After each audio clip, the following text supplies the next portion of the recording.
Have you ever fasted for faith purposes or maybe fasted strictly for health purposes? If so, then this video is for you because you're going to be able to combine them both and get the best of both worlds. Let's get started. Hey, my name is Brandon, and if you've been following my journey, I'm in the middle of a 30-day video challenge, but I'm also 1 or 2 months into my intermittent fasting and it has been for health purposes, and I want to talk to you specifically about that in this video. Here's the thing. I have done fasting before for faith purposes, but it's been for different reasons. I'd say in some cases maybe it's a prayer. You're doing fasting and you're praying for leadership, or maybe you're going through like a 21 day of prayer cycle and you're going to be doing fasting as part of that. And it can be like for a personal sense, or it could be a corporate type of a fasting structure where you have a group of people who are all committed to fasting and lifting things up to God for various reasons. And then you also have the fitness end of it, where over the last month or two that I've been doing some intermittent fasting, and I have a confession here to make. So I have done fasting for faith purposes, and it's had nothing to do with weight loss. I've also been recently doing fasting primarily for fitness purposes, where my main driving force has been to essentially get in better shape and lose weight. And about a week or two ago, we were doing a Sunday school class, and we were going through a course, or not a course, but through Right Now Media thing called Faith Foundations. And the author, he has a session that talks about prayer and fasting.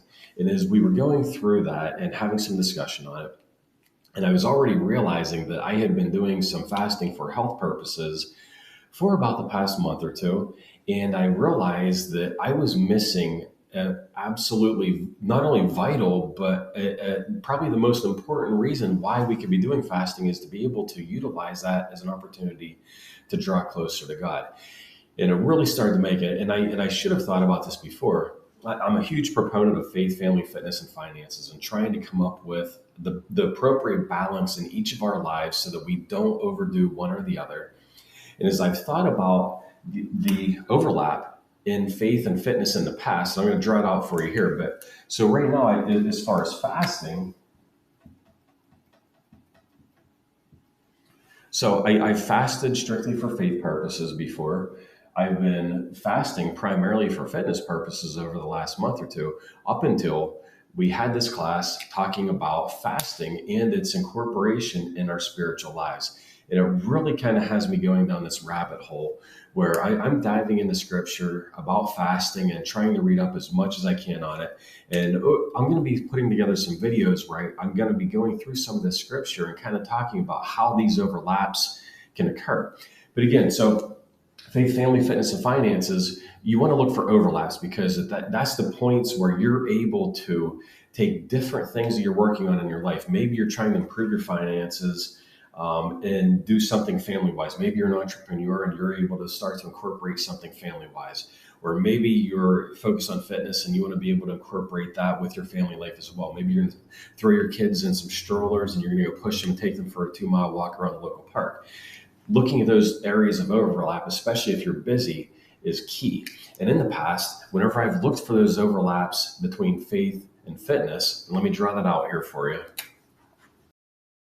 Okay, so just bear with me here. So in the past, whenever I've looked for these overlaps between faith and fitness, my thinking primarily focused on things, and forgive me, but my mind would go to like, okay, I'm going to try to maybe go on a hike, and we're going to have a youth group go along with us, or we're going to go and maybe go do a group swim somewhere at a local lake, just someplace, or maybe somebody has like a small group that is, we've had in our church before. It was a small group, mainly comprised of women who would go and walk around Twin Lakes, which is nearby our house. So they would spend some quality time doing some prayers and devotions, and then they would go and spend some time together walking around. So they're able to get the best of three worlds. They're able to get fitness, faith, and then under the family and friends, they're able to loop that entire circle in as well, because they're building relationships.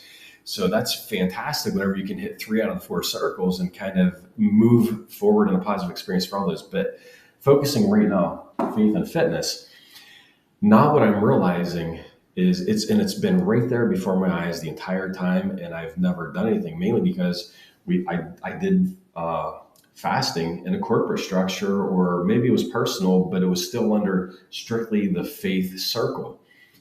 Then I've done most recently intermittent fasting under a health circle, but the merging of those two together is where the key is. So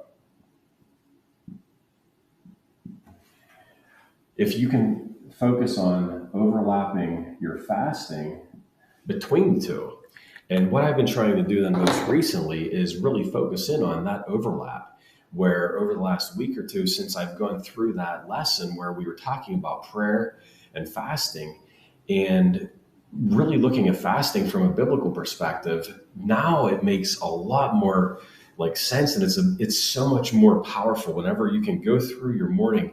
And if my fast is not like if I'm going to break my fast, let's say at 11 o'clock a.m., and there's a lot that goes into this. You don't ever want to lose like the power of your prayer that you're putting into it. But if your fast is breaking at 11 o'clock, and you want to figure out, okay, well, how am I able to pray effectively? What can I ask for? What kind of needs can we do? Ask for God from, and what can we yield to from Him? And I think it's phenomenal to really just be, and you can do that either by, like, it can take the place of the time that you'd normally be eating your breakfast. You can be doing your prayer. You can be doing it every time your stomach is growling, and maybe you're feeling this like, man, I'm getting hungry. Oh, you know what? Let's take a moment right now, pray to God. Or maybe it's something that you're going to go right up to the time, and once you hit your 11 o'clock, where it's going to be your break time, that you can stop your fast. Maybe that's going to be your trigger that you're able to then go to God in prayer, thank Him for getting you through this fast, and whatever supplications you're going to be asking for at that particular time. And again, I'm going to be doing a deeper dive as I study more scripture on biblical fasting and how it ties in with intermittent fasting for health purposes, and where that meets and what that could look like for us. So if you have any questions or comments, please leave them below the video. I look forward to hearing from you, and it's been a fantastic journey here so far. And if you're interested in more, feel free to head over to brandonyeager.com/newsletter, subscribe, and also don't forget to subscribe to my channel. Thanks a lot, and we'll talk to you in the next video.